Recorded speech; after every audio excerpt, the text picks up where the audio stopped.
not I got food in my teeth and everything else. Aren't you gonna sit on your butt? You adjusted the tripod for you sitting on your behind. Do you want to check it and see if it's working? How are you gonna sit in this video is what I want to know. I'll adjust. Don't worry about how I'm sitting. Just I want you to be in. I want you to be in frame. Check the frame now. What we expect and what's really just not happening. Where should we start? From the beginning. I guess we can give you a little backstory about us. What backstory you? Well, like we're talking about dates, like We're not talking about our status. Oh, yeah. Okay. So anyway, so Ejiro's single. why do we have to? Girl, taking it all the way back to elementary school was like you wrote a note saying, "Do you like me? Yes or no?" And you circled, and you knew for sure what the tea was. Hey guys, welcome back to my channel. It's Summer Barnes here. If you're new, welcome. If you're returning, welcome back. And in today's video, I have one of my best friends, Miss Ejiro. Hi. And we are sitting down to chit chat with you all while we eat and drink tea.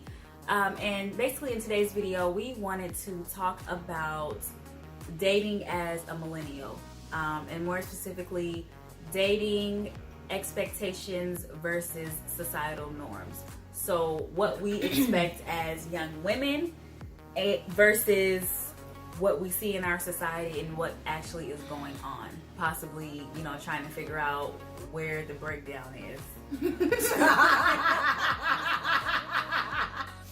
I don't think that we'll be able to figure anything out in this Yeah, we don't have enough time. There's not enough time to try to assess people's behavior on this platform. That video will be too long. Yeah. But basically, yeah, just talking about our expectations, you know, sharing some experiences, and you know, that's just what's going on today. So without further ado, let's get into this video.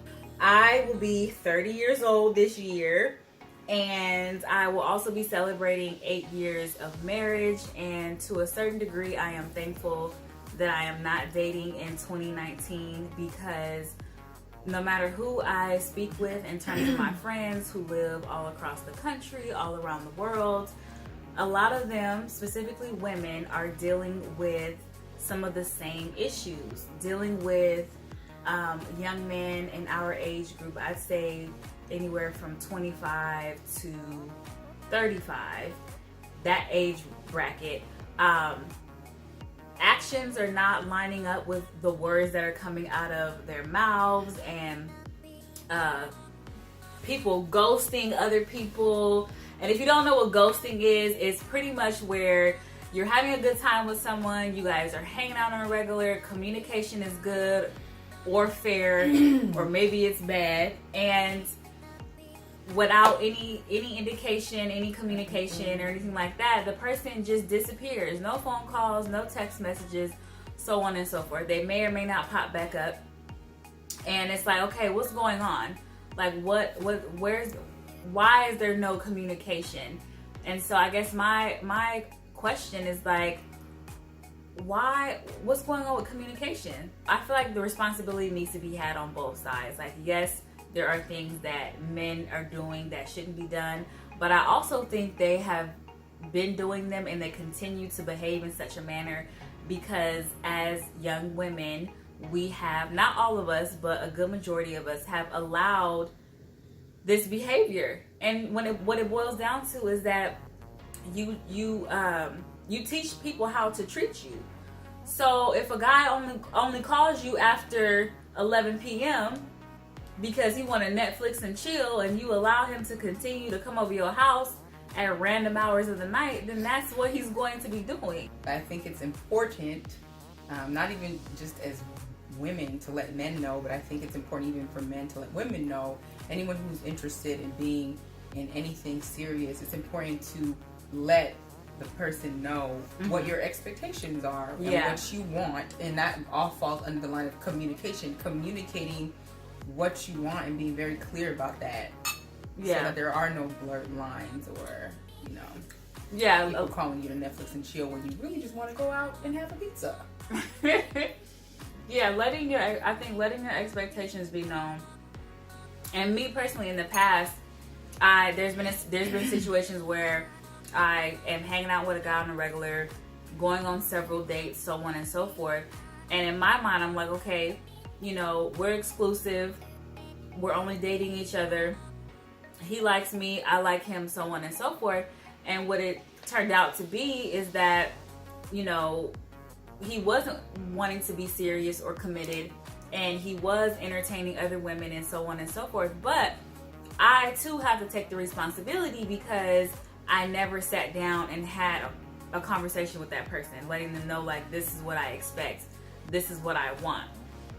And so I think a lot of times we just assume going into the situation that whatever my expectations are as the woman, or whatever my expectations are as the guy, then that's what it's going to be. And that's not what it's going to be, because we all have different thought processes. We all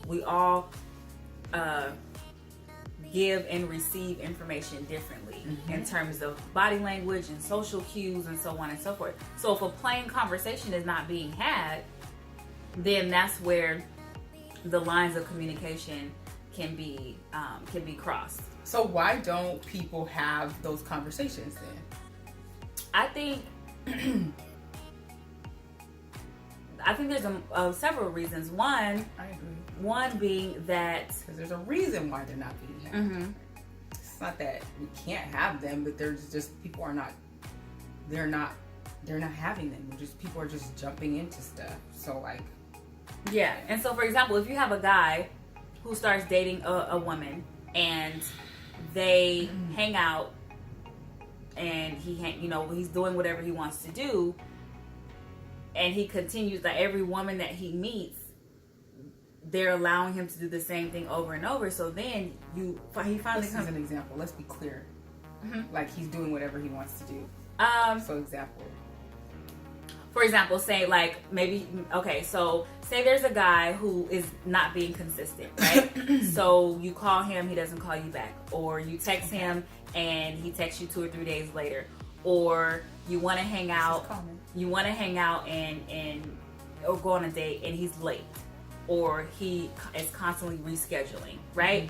And you continue to allow him in your space, in your life. So you're sending off the message, or in my opinion, he's receiving the message as, okay, this is how I can conduct myself in this relationship or in this situation. So he's not being held to a higher standard. So with that being said, he continues with that behavior because he thinks it's okay, because as the woman in the situation, we're not telling him that it's not okay. And I think that, well, that's an issue. And why aren't people letting each other know, like, what their expectations are?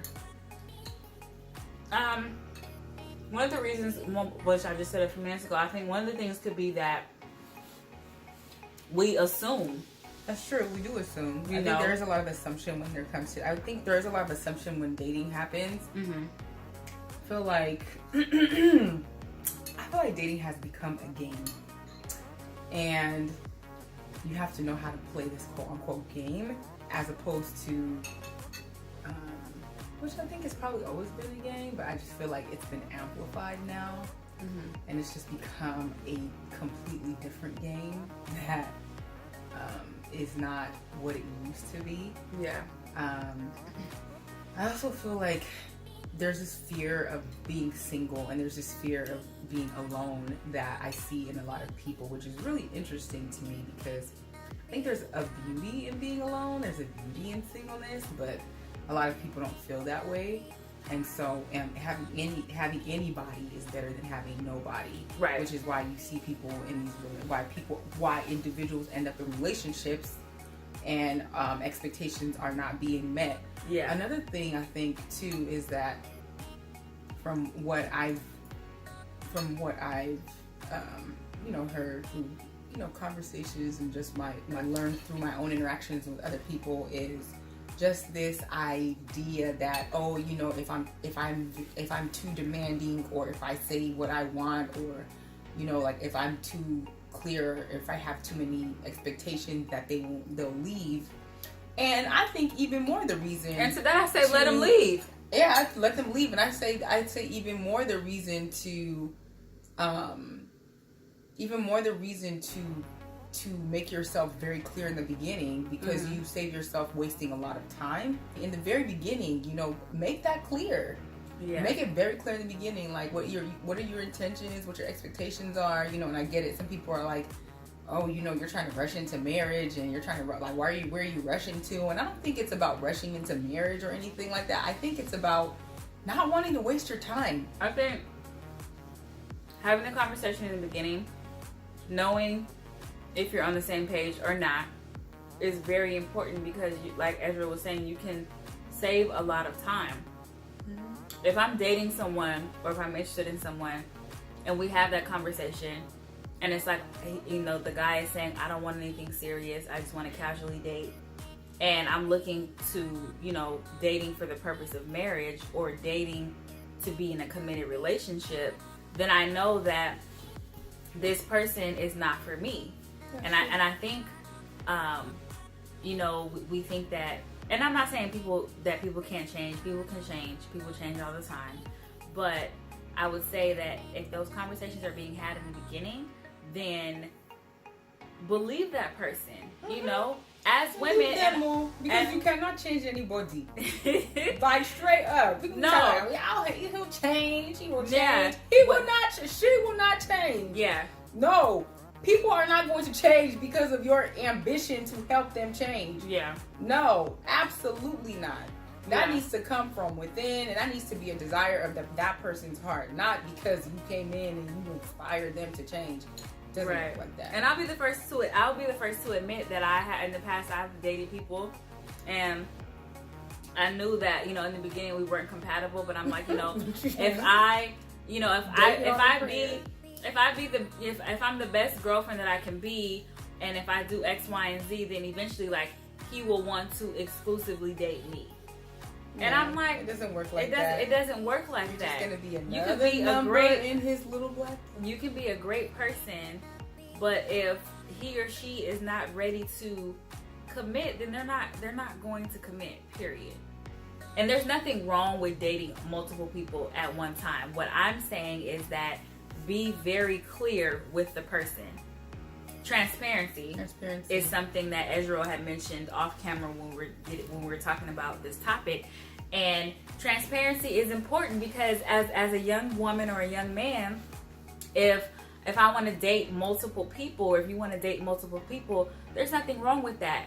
But if you're dating a guy, or if you're dating a woman, and that man or woman is interested in being in a monogamous relationship, and you have them under the assumption that they are in a monogamous relationship, but in actuality you are dating them and 3 other people, then that's not okay. It's not okay. Like, that is a breakdown. That is a lack of compatibility. And that is not being transparent. So you have to be transparent about the matter.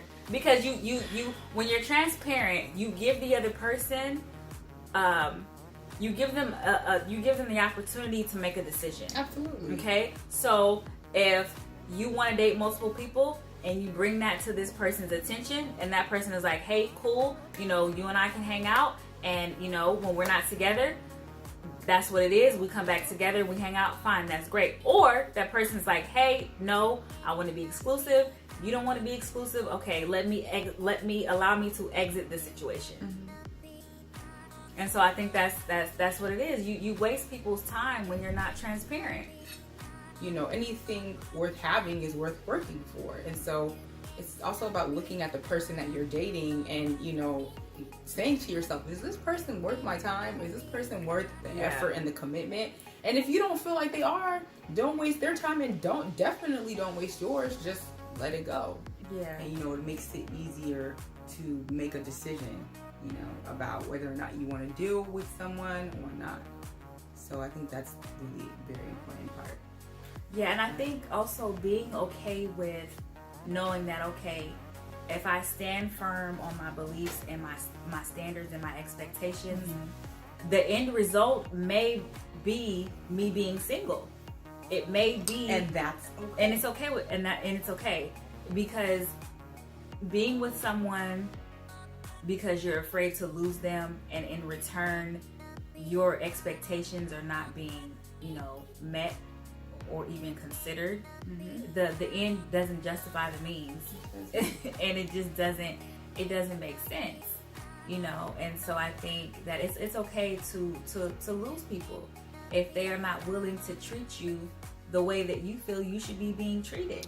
And the final thing I want to say is that it's okay to be single. In our society, I think sometimes we are whole people by ourselves. Being in a relationship, having children, none of those things make you whole, okay? I mean, they add value to your life, and they're great things, but if you are single, and whether you're a man or a woman and you don't have children, that doesn't make you any less valuable than someone who is married with children. Yeah. Having expectations in all aspects of your life, having standards in all areas of your life is important for all relationships. I know in this video we mainly focused on, romantic relationships, but this can definitely be applied to any relationship with your family, your friends, your coworkers, all things under the sun. I feel like this can be applied to. But that is all that we have for you guys today. Down in the comment section, let me know. I don't know. Maybe I should ask them to let me know. What are your thoughts about dating in 2019? What are your expectations as someone who is in the dating field or single? And what do you think is missing in relationships today? Yes. And don't forget to like, comment, subscribe, all that jazz. I'm putting out videos for you guys weekly. And as always, do something that your future self will thank you for. And I will see you guys soon. Bye.